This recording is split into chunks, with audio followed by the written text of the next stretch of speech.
and welcome back to the channel. So in today's video we've got something completely different. Not a car, obviously, it's a bike. We've got this beautiful Suzuki SV650. This is my neighbour's bike and reluctantly she's putting it up for sale. So we're going to get that tidy up. We're going to get it all polished up and stuff like that, make it look as good as we possibly can to help her out with selling the bike. So let's just very quickly talk about a few bits on the bike and see what we can try and do with it. So the thing about this bike is it's generally kept in a garage, so it is in pretty good nick. There is a few kind of age related marks on it that we're going to try and take care of. It's quite kind of greasy and dirty, but I think all the pipes and all the coolers, and especially the tank, we can get tidied up looking really good. The front fairing, anywhere. We're going to get the metal polish out and get this exhaust back to looking super polished and shiny. Try and get this looking as close to a new bike as possible so that she can get it up for sale and get the best price that she can for the bike. It's only done 13,000 miles, so if anybody in the channel is looking for a Suzuki SV650, give me a shout. Right, so the first thing I'm actually going to do is give the bike a quick rinse down, just see what we can get off with the pressure washer, which I don't expect it to be very much. I've changed the nozzle. I'm going to be using the 40-degree nozzle because it's going to be the least aggressive.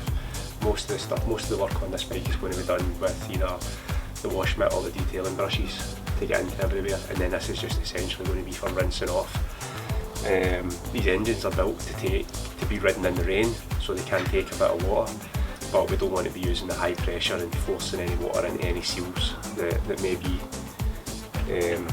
prone to taking anything in. So 40 degree, as you can see, I'll put my hand in front of it, it's not going to do any damage to anything and it will crack on. See,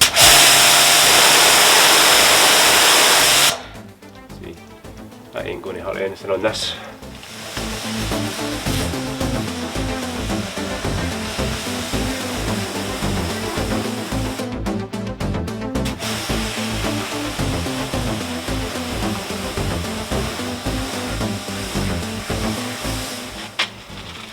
So in terms of the bike, the first thing I'm going to do is I've got Garage Therapy Zero Decon mixed up at 10 to 1.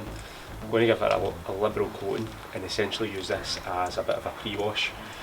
Following on from that, I'm going to go in with the Garage Therapy Zero Decon and just use the brush. I'm not worried about swirling up the tank because I'm going to be polishing it up afterwards. So just be mindful that if you're not going to be doing polishing, you maybe want to just use a soft microfiber wash mitt instead of a detailing brush for paintwork areas.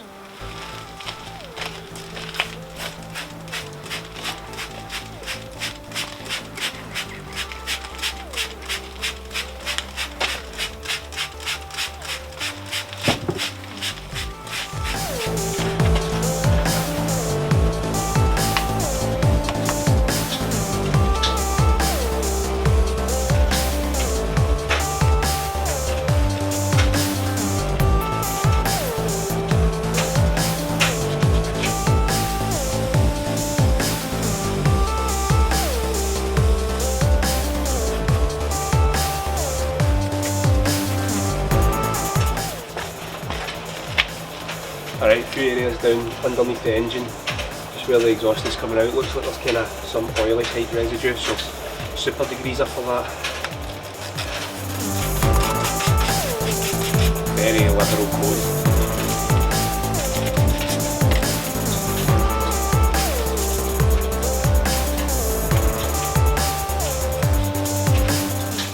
Alright, so we've now got the bike in the garage. So it's been a long ass day for me. I started doing this bike 12 o'clock this afternoon, then ended up having to do a few bits and bobs around the house, had to go and pick the kids up from nursery. By the time I got back home it was dinner time, and then I've just put the kids to bed, so it's now like 8 o'clock and I'm just coming out. I need to get this done tonight because I'm busy Saturday, I'm busy Sunday, and then I'm away on holiday on Monday, so this needs done tonight, so it's going to be a long ass night. So quick brew and then straight back to this bad boy. So what we've got here is I've done a very quick pass, just with a wheel pad on half the tank there, and getting some not too bad results. I mean, if you just look at the left side of the tank compared to the right side of the tank, there's a huge difference. Swirls, no swirls. So in terms of my tools today, I'm going to be using the KDN Klein Mini. This is the absolutely perfect tool for this job. You get the 1-inch pad and you can just get into everything around about the tank and all the fairings and stuff like that. This would be a hell of a lot harder if the smallest tool that I had was my 3-inch theory, but this is just perfect.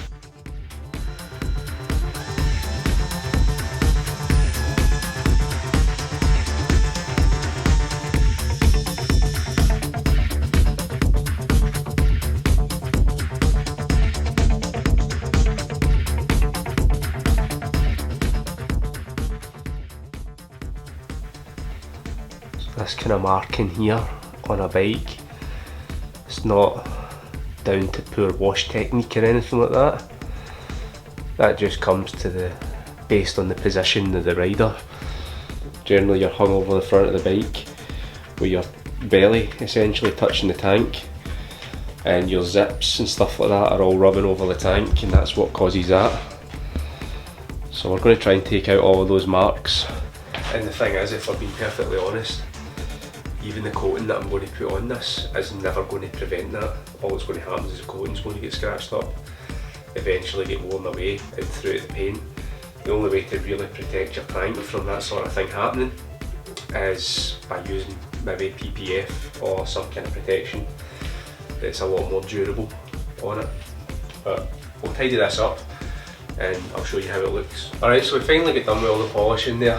It took a little bit longer than I thought it might, but it's done. Tank's looking, everything's looking about as good as it can be, considering it's a bike that's been ridden, and you know it's going to have age-related marks on it that, let's be honest, we're never ever going to be able to get off. A few deep scratches and stuff like that, but I'm just going to put this coating on it now. It's going to be the same coating that we used on the test bonnet, the Graphene coating 1. It gave good results, and I'm hoping it will give good results on the bike as well. Not much else to say apart from let's just get this coated. So one of the only things I would say about this coating is that in terms of application and removal, for removal it was a little bit grabby, so just need to take my time and make sure that everything is off the panel, because we don't want to be getting the polisher back out again to take it off.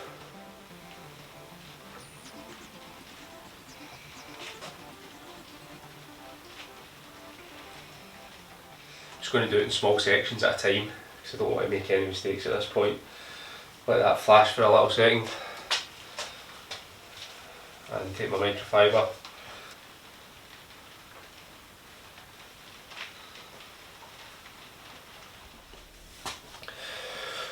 Alright, so we're back out the next night. Again, it's about 8 PM, so we're roughly 24 hours after we started polishing last night and we're finished.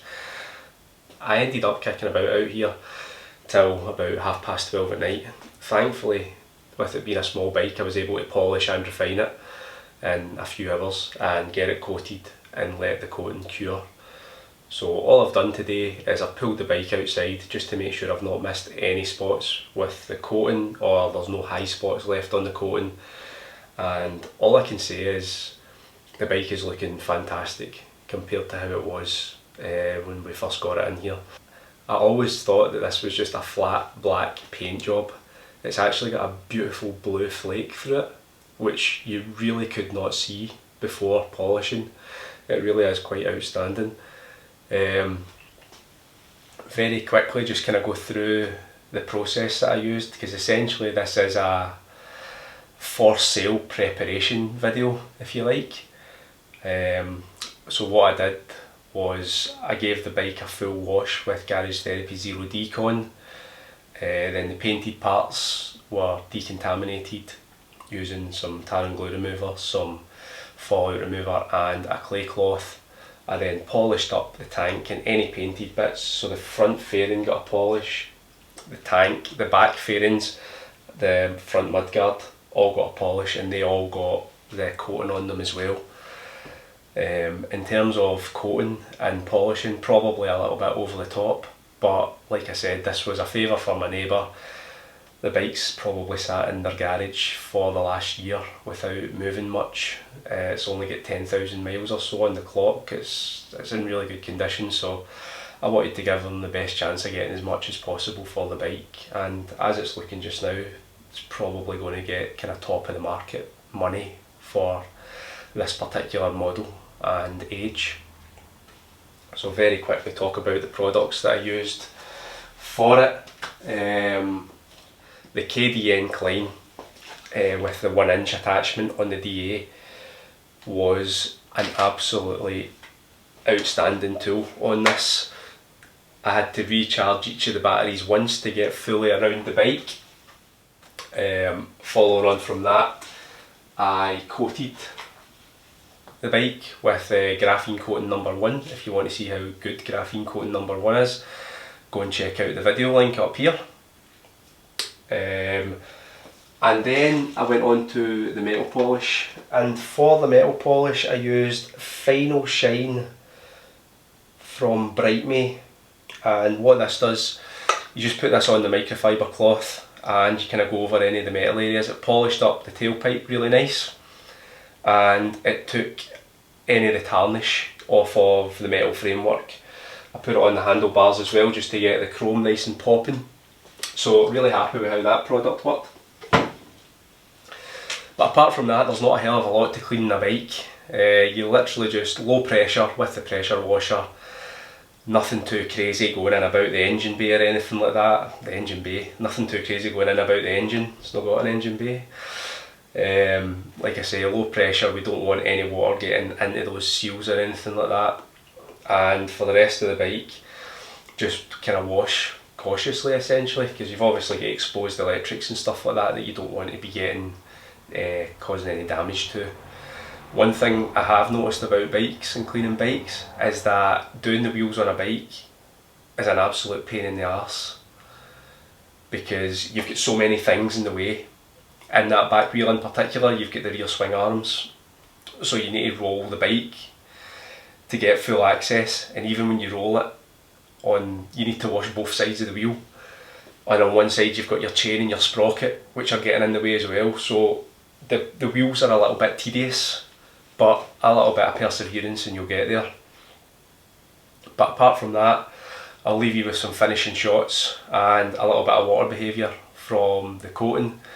I hope you've enjoyed the video. A little bit different to the sort of thing that I normally do, but I'm looking to bring that sort of thing to the channel. I've got a few projects in mind, so if you're not already subscribed to the channel and then you like this kind of content, please do consider hitting that subscribe button. If you liked the video, do leave us a thumbs up if you could, that'd be great. And thank you very much for watching. We will see you on the next one.